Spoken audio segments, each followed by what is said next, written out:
Let's dive into division with 194 divided by 2. Hey math adventurers, waving hand, don't forget to smash that subscribe button and ring the bell for more awesome math videos. You're doing great.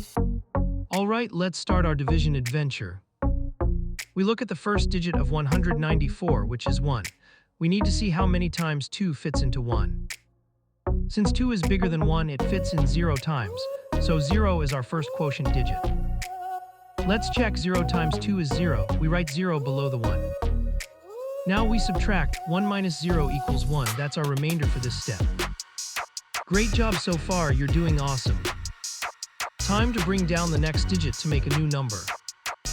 Awesome, now we have a 1 and we bring down the next digit 9 to make 19. We carry over the remainder 1 and bring down the 9 to make 19. Looking good. How many times does 2 fit into 19? Let's think. 9 times, so 9 is our next quotient digit.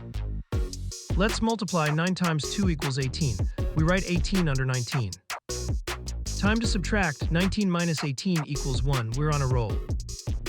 Woohoo, you're a math whiz. Keep up the fantastic work. We're almost there. Let's grab the last digit. Last step, we bring down the 4 and our new number is 14. We can do this. We carry over the remainder 1 and bring down the 4 to make 14. Almost done. How many times does 2 go into 14? It's 7, so 7 is our final quotient digit. Multiply to check. 7 times 2 is 14. We write 14 under our 14. Subtract. 14 minus 14 equals 0. We have no remainder. You crushed it. That's the best part, a remainder of 0.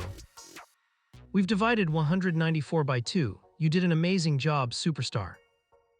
So 194 divided by 2 equals 97. We just conquered long division. Remember, every step is a chance to learn and grow. You've got this.